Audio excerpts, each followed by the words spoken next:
السلام علیکم ناظرین، اس ایپیسوڈ کے پارٹ 1 میں خوش آمدید۔ ایپیسوڈ کی شروعات میں علاؤالدین کے شہید سپاہی کی ماں اس کی قبر کے پاس بیٹھی بہت زیادہ رو رہی ہوتی ہے۔ بالا خاتون اس خاتون کے پاس بیٹھتے ہوئے کہتی ہیں، میری طرف سے تعزیت بہن، اللہ آپ کو صبر عطا فرمائے۔ جواب میں وہ خاتون کہتی ہے، ہمارا وطن سلامت رہے بالا خاتون، میرا ایک بیٹا تھا، جیسے آیا تھا چلا گیا۔ تو بالا خاتون اپنی بیٹی حلیمہ کی قبر کی جانب دیکھتے ہوئے کہتی ہیں، اللہ نے دیا اور اللہ نے لے لیا۔ یہ کہتے ساتھ ہی وہ حلیمہ کی قبر پہ جاتی ہیں۔ قریب ہی میں ایک شخص قبر کھود رہا ہوتا ہے۔ یہ دیکھ کر بالا خاتون اس کے پاس جاتی ہیں اور کھدائی والا اوزار اس سے لے لیتی ہیں۔ قسمت اور الجھن بالا خاتون کو روکنے کی کوشش کرتی ہیں، مگر وہ کہتی ہیں، میں اپنی بیٹی کی قبر نہیں کھود سکی، لیکن اپنے بیٹے کی قبر خود کھودوں گی۔ یہ کہتے ساتھ ہی وہ قبر کھودنے لگ جاتی ہیں۔ وہ ساتھ ساتھ علاؤالدین کے بچپن کو بھی یاد کرتی ہیں، پھر مٹی ہٹاتے ہوئے کہتی ہیں، اللہ دیتا ہے اور اللہ لیتا ہے، جس طرح ماں اپنی گود میں لیتی ہے، قبر کھودنا بھی ماں کا حق ہے۔ ادھر قبیلے میں گونچا فاطمہ سے کہتی ہے، یا میرے اللہ مجھے میرا علاؤالدین واپس لوٹا دے،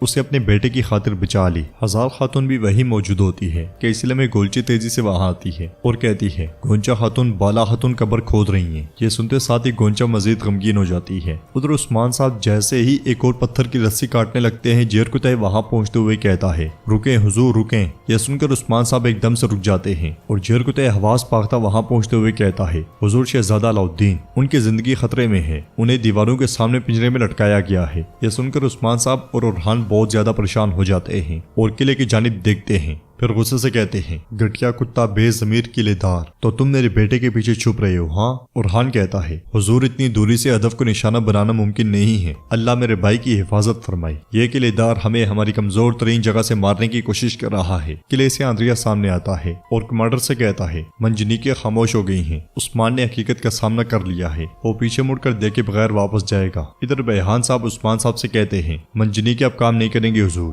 صرف تلواروں کے ساتھ ہم قلعے کا محاصرہ نہیں کر سکتے، ہم روندے جائیں گے، ملیا میٹ کر دیے جائیں گے۔ گینجر صاحب بھی کہتے ہیں، سمجھوتا کرنا بہترین فیصلہ ہے حضور، جب تک علاؤالدین بھی وہاں ہیں حملہ کرنا درست نہیں ہوگا۔ بیگم خاتون پوچھتی ہیں، ہمارے سردار کا فیصلہ کیا ہے، بتائیں عثمان صاحب کیا کرنے کی ضرورت ہے؟ تو عثمان صاحب کہتے ہیں، میرے سپاہی اور سرداروں نہ یہ کہہ کر رکیں گے کہ میرا بیٹا ان کے قبضے میں ہے، اور نہ اس قلعے دار کو وہ دیں گے جو اسے چاہیے، اس راستے سے واپس پلٹنا ناممکن ہے۔ اب بتائیں کہ آپ میرے ساتھ ہیں؟ تو سب لوگ کہتے ہیں، ساتھ ہیں حضور، ساتھ ہیں، آپ کا راستہ ہمارا راستہ ہے، آپ جہاں بولیں گے ہم وہی جائیں گے۔ یہ سننے کے بعد عثمان صاحب اورحان سے کہتے ہیں، 40 سپاہی تیار کرو، اور اورحان سے کہتے ہیں، اورحان تم یہ رکو گے، تم جب جلتے ہوئے تیروں کو دیکھو تو اپنے بھائی کو بچانے کے لیے حملہ کرو۔ سپاہیوں یہ دن لڑنے کا دن ہے، یہ دن خون بہانے کا دن ہے، اللہ اکبر۔ یہ کہتے ساتھ ہی عثمان صاحب گھوڑے پر سوار ہو کر قلعے کی جانب چل پڑتے ہیں۔ قلعے کے سامنے علاؤالدین ابھی تک قید ہوتا ہے اور بازنطینی پتھر اکٹھے کر رہے ہوتے ہیں۔ پھر ہم دیکھتے ہیں کہ قلعے کی پچھلی طرف سے عثمان صاحب اور ان کے ساتھی رسی کے ذریعے چٹان چڑھ رہے ہوتے ہیں۔ برہان کے ہاتھ کے نیچے سے پتھر نکل جاتا ہے اور وہ بمشکل خود کو سنبھالتا ہے، پھر اوپر چڑھتے ہوئے جیرکتائی سے کہتا ہے، جیرکتائی جلدی کرو، دیر نہ ہو جائے۔ تو جیرکتائی اس سے کہتا ہے، ہم زمین سے آسمان کی طرف جا رہے ہیں اور یہ پاگل پن صرف ہم ہی کر سکتے ہیں۔ تو عثمان صاحب کہتے ہیں،